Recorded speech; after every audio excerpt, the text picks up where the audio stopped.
embarrassingly, Tinubu was contested to be president, lost the presidential election in Lagos State to Peter Obi of Labour Party. That was an embarrassing situation. And that was the first time that happened since 1999, when Tinubu was not on Lagos. So there was that embarrassment in 2023. He eventually won the election. The INEC declared him the winner of the election. Supreme Court gave their seal of approval that Tinubu won. But there is this, embarrassing footnote that he lost Lagos State. And the people that were supposed to make sure he wins Lagos are the current governor of Lagos, Sanwo-Olu, his henchmen in Lagos State. They are the people that are supposed to. But somehow they lost. Regardless of the popularity of Peter Obi of Labour Party, regardless of all of that, it's still a fact that for the first time, Tinubu lost Lagos. He won as president, but he lost Lagos. It was an embarrassment. And now, Tinubu is preparing for 2027. He wants to go for re-election. He wants to be re-elected again as president. And Tinubu is having a unique problem. In 2023, most of his henchmen, most of his key people that helped him get elected were from the north. The vice president, a lot of governors from the north were instrumental towards ensuring that Tinubu won in that 2023 election. So Tinubu relied a lot on the north, and the north were able to get him, his supporters, his key surrogates and all that in the north were able to get him the votes that he needed to win and become president. But now, as president, his policies and things have rubbed the north in a wrong way. So a lot of people are upset in the north that Tinubu, whom they supported, has now brought about policies, tax reforms, and other things that were seen as against the north. So now, Tinubu is now saying that, okay, the north is not as sure-proof as it was in 2023. So now, he's making a pivot to make sure that, yes, he can still get part of the north, but he wants to get more southern votes, because he lost a number of states to the opposition. He lost a number of states in the south to Peter Obi of Labour Party.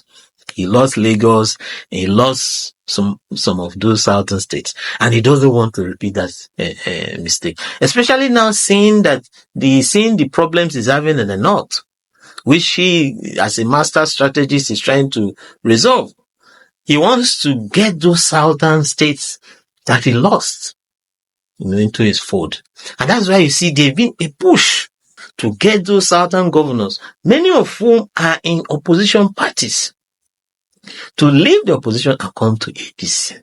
This is a brilliant strategy on his part as a politician.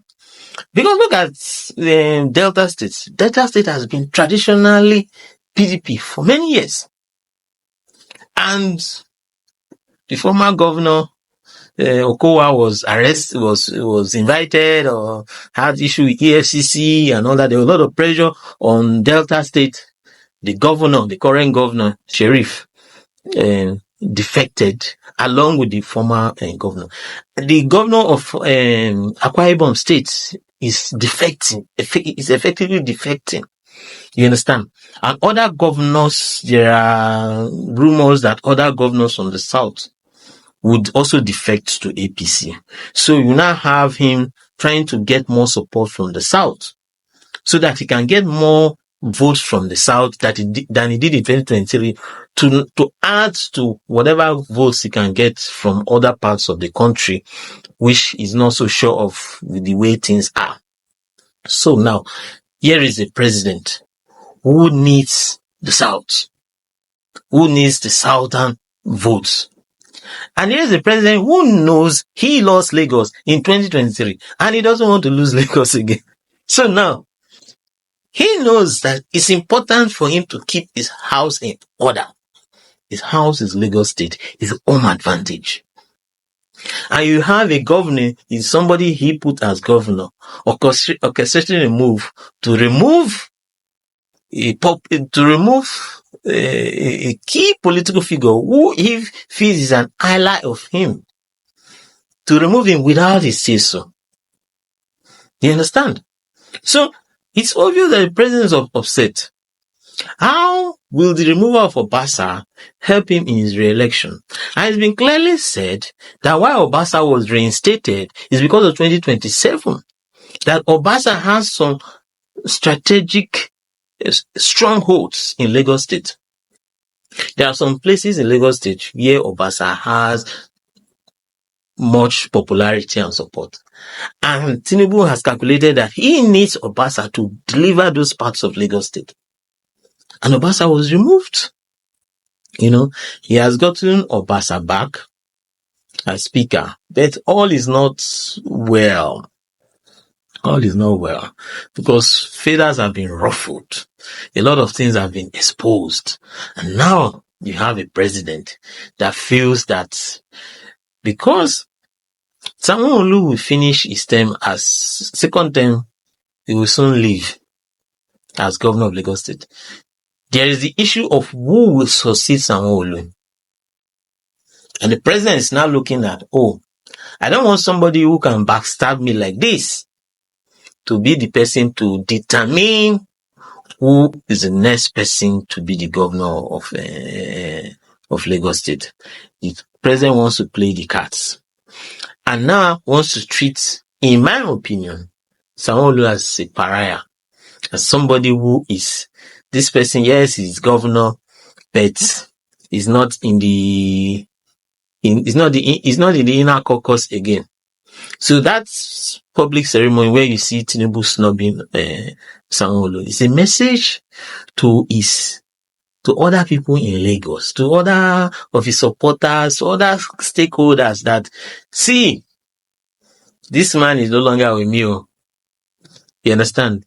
Ideally, before, when Tinubu goes to Lagos, Sanwo-Olu will be at the forefront. We'll be one close to him. We'll be the one doing things and all that. But it's now obvious that is no longer the case. And Tinubu wants to make this case so that his supporters in Lagos will know that, okay, this is it. And I suspect that Sanwo-Olu might get the Ambode treatment. Tinubu, when Fashola was governor, right? Fashola was after Tinubu left, Fashola was governor. Fashola was a very popular governor. And for some time, there was this issue between Tinubu and Fashola that it wasn't clear whether Fashola was going to come back second term. So that because Fashola was very popular, a lot of stakeholders in Lagos advocated for Fashola and all of that, and Fashola returned. But for Ambode did some things that seemed to be against Tinubu's interest in Lagos. Tinubu wasn't just the kingmaker or the godfather in Lagos. There's this committee of Lagos elites and all that. There is this group that they have, and they control a lot of the economic forces in Lagos and all of that. And so when the governor is making certain decisions, they ensure that it's not against their own interest.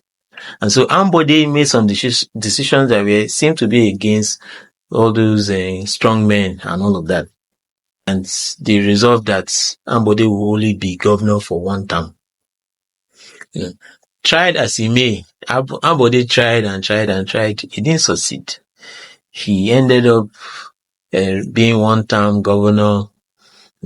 Even after losing the primaries and all that, even when he was the lame duck governor, was about to leave, they almost impeached him. because for going against Tinubu and all the drama that played out then, everybody was almost impeached. I learned that the then president, and other people, then President Buhari and others, they got involved, and they said that he's already leaving, let him not be impeached, and all of that. And now Ambode was almost arrested after he left as governor and all of that. So I suspect that Sanwo-Olu may face the same. Yes, his second term, he's not going for election again, but things can play out where he may just be sidelined, or even worse. Let me not speculate on that. And we already see early this year, this Ashimogu is a lady, a socialite, female socialite, and when she did her birthday in Granada and all that, Sanwo-Olu was there and all of that. I will now see that Ashimogu in EFCC, hot mess and all of that. Some have interpreted to mean that, it's because of fallout with Sanwo-Olu. But someone said she has EFCC case. So, looking at that, we see that some of Sanwo-Olu's people are already facing hot situation because of, of what is going on. So the next question will now be, what kind of situation will Sanwo-Olu face? So this talk that snubbing of the governor was not significant is significant. Is significant because, Tinubu has been a master strategist. When he left as governor, he did not leave Lagos. He stayed in Lagos. He monitored events in Lagos. He was the kingmaker and the decider, the everything. The only time he went outside Lagos to concentrate on national politics, he lost state. And he's going for a re-election where he knows he can't repeat the mistake of 2023. And so, all the public events, the meetings, and things that are happening now is a message of of how things are shaping up for 2027. So I feel that's not significant. I feel it's a message. It may just be just that. There may not be much to it. But the point is that it's significant. And I'm sure that Sanwo-Olu and those Sanwo-Olu's will not be happy with that video that has come out and the way the whole thing has played out. And I'm sure that Sanwo-Olu will be looking for ways to plead with the boss, the president, to calm things down, so that things don't, go further awry than they have been now.